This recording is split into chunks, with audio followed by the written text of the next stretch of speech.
I can't believe you brought homemade pudding. My business partner teased me, expecting fancier desserts. He tossed the pudding in the trash, leaving me speechless. Feeling angry and helpless, I went home. My wife seemed oddly cheerful, promising that the rude man would face consequences. The next day, something surprising happened when I went to meet the president. My name is Danny Klein, and I've been working in an office for 10 years now. Today, I'm feeling nervous because I have to bring a gift to a tough business partner named Walter Morris. He's picky about gifts, and if he doesn't like yours, he won't even talk to you properly. Sometimes he'll even make up excuses to send you away. But he's important for our business, so I have to deal with him. One day, my manager came to my desk and praised our company's great patented technology. I agreed, but also mentioned how they've become arrogant because of it. We used to work together closely, but things have changed. My manager looked at me sympathetically. I chuckled bitterly and ran my hand through my hair. I've heard that the president and his wife are nice people, despite Walter being difficult. I hope things improve soon. Yeah, things should get better soon. It's tough, but it's all part of the job. Thanks, I'll give it my best shot, I replied to my manager. But finding the right gift every time is such a hassle.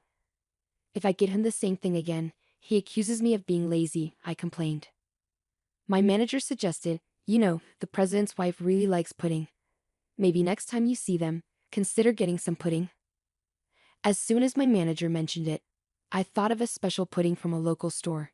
It was incredibly smooth and creamy, just melting in your mouth. It had the perfect balance of richness and sweetness, exactly like the pudding my wife, Lily, makes. Lily runs a small pastry shop from our home, and her puddings are a hit with everyone in the neighborhood. They're so popular that they often sell out by mid-afternoon, loved by both kids and seniors alike. After work, I hurried home to find Lily already in the kitchen, preparing dinner. As I entered, a sweet aroma filled the air, making me smile. Lily greeted me with a cheerful welcome home, humming a tune as she worked. Excitedly, I told her about my conversation with the boss and how his wife loved pudding. I want to take some as a gift. Can you make some? I asked eagerly. Lily hesitated for a moment before asking, "Do you think my pudding will be good enough?" I could see a hint of nervousness behind her smile, but it reassured me. Even though Lily makes amazing puddings, making one as a gift for my business partner's wife was understandably stressful for her. Still, she agreed with a nod and said, "Okay." Once dinner was ready, Lily didn't even sit down to eat. Instead, she jumped straight into preparing the pudding for tomorrow, insisting she needed to get it done. "Thank you, Lily."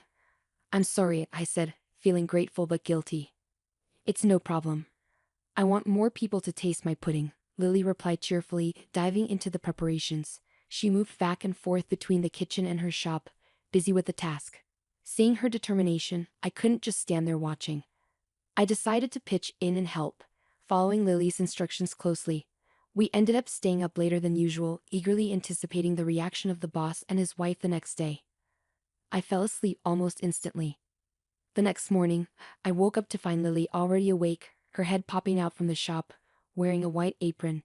"It's ready," she announced, holding a tray of neatly wrapped puddings in her hands. "Thank you, Lily," I expressed my gratitude, not knowing how early she must have woken up to prepare everything. I thanked her repeatedly, feeling appreciative of her effort. Lily, looking a bit bashful, responded, "It didn't take too long because you helped me." As I reminisced about the morning's activities, a smile crept onto my face. I carefully placed the puddings, wrapped in white paper bags with blue ribbons, on the passenger seat and let out a sigh.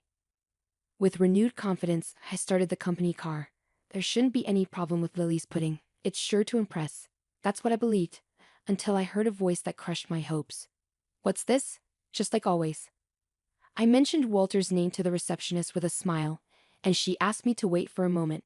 Taking a seat in the entrance, I made sure the pudding in the bag was safe. As I waited, I noticed Walter approaching from the elevator, wearing a slight smile. When he glanced at what I was holding, he immediately questioned, "What is this?" with doubt in his voice.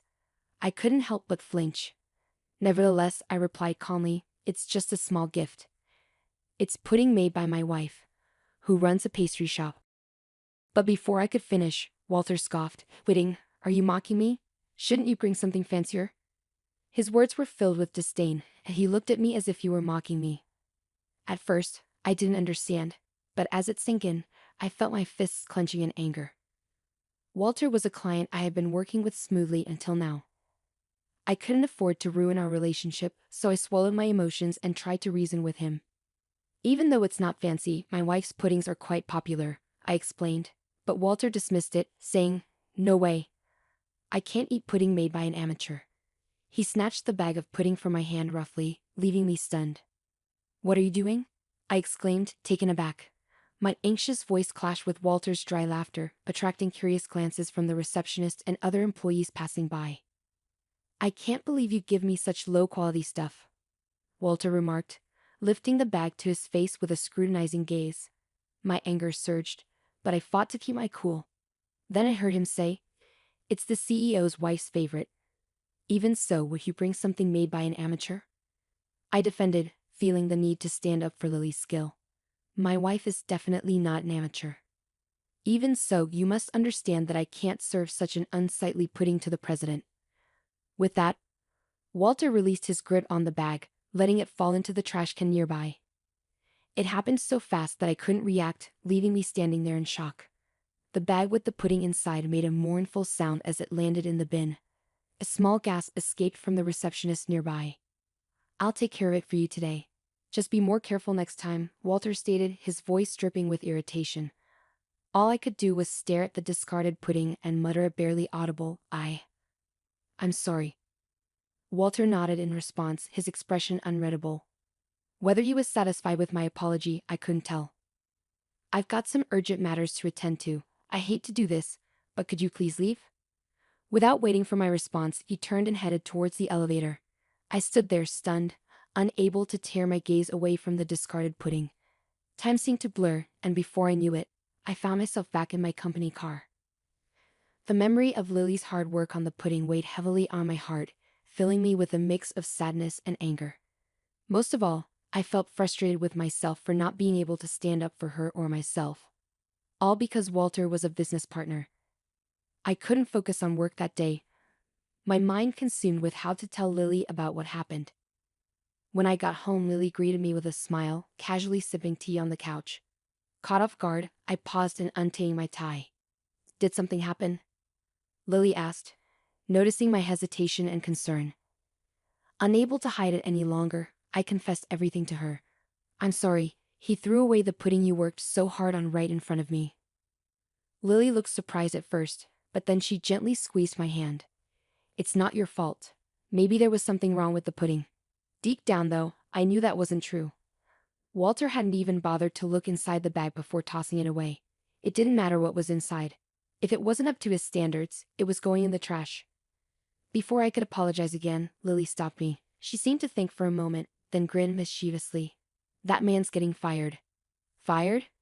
I questioned, taken aback by Lily's comment. "I'm just kidding though," she reassured me with a soft chuckle. Even though it might not have been perfect, it's still disheartening to hear that the pudding I worked so hard on was thrown away. Her reaction was understandable. Anyone would be upset to hear their efforts were disregarded like that, even Lily, who rarely makes such remarks about rude clients. "But who knows, it could happen," she added mysteriously, leaving me feeling a bit puzzled. But that was the end of our conversation.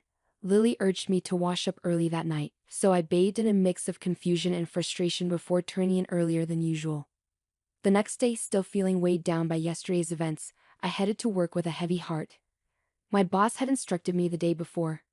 "I know it's not ideal, but tomorrow you need to buy a cake from the high-end Western confectionery store in front of the station." His words echoed in my mind as I stopped by the pastry shop near the station on my way to work and bought a cake. I placed the box from the fancy pastry shop on the passenger seat, letting out a sigh heavier than the day before. Yesterday, I had promised Walter that I'd come back today with an apology gift.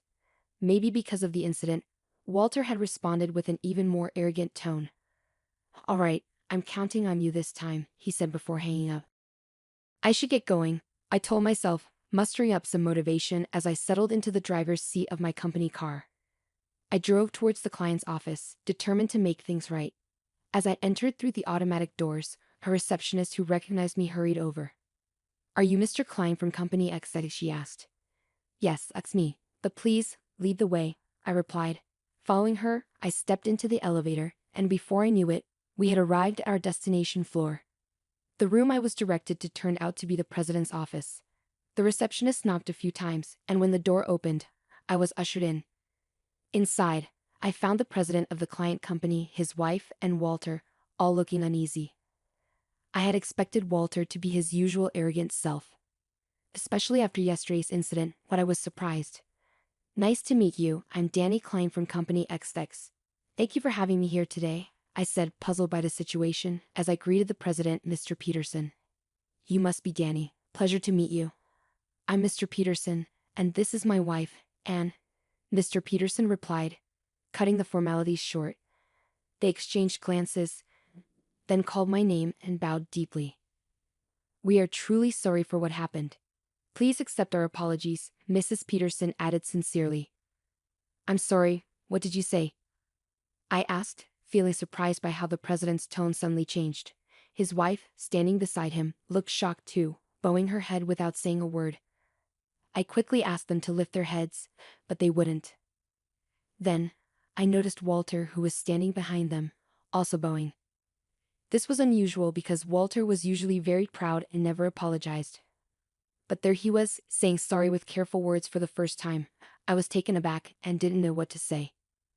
Walter continued, "Actually, yesterday my wife found something in the lobby trash while she was cleaning." His wife nodded to confirm. She seemed upset and asked around about it. "She found out that the pudding you brought earlier had been thrown away disrespectfully by someone." We called him to ask, and at first, he denied it, but later he admitted it reluctantly. Mr. Peterson gave Walter a cold look, and Walter seemed to feel it as he bit his lip and looked away. I didn't know Mrs. Peterson liked pudding. I thought it was from Danny, and I tossed it without thinking. "I'm sorry," Walter said, sounding quieter than usual. I was surprised by Walter's unusual behavior. Mrs. Peterson shook her head firmly. "That's not why I'm upset," she said in an angry tone, breaking her silence. "Danny, I've known about the pudding from Lily's store for a while. I knew it was really popular and it always sold out quickly, even though the store was busy. You made the pudding for me. It's disappointing that an employee of a manufacturing company doesn't appreciate the effort put into making a product." I was shocked that Mrs. Peterson knew about Lily's store and understood the emotions behind making something. Walter, looking even more nervous, tried to apologize again, but Mr. Peterson told him to face the person he was apologizing to and lifted his pale face up. "Walter Hooper sincerely apologized to me for carelessly throwing away the handmade gift from your wife yesterday." He faced me directly, bowing his head repeatedly. In that moment, I felt a sense of clarity. When I got home, Lily was sitting on the sofa drinking tea, just like yesterday. Without saying hello, I told her about what had happened today. Lily listened to me without interrupting until I finished. Then she smiled and said, "I thought as much." Her calm demeanor suggested she had expected everything that happened. Lily got up and made a cup of tea for me from the kitchen. As she handed it to me, she began to speak.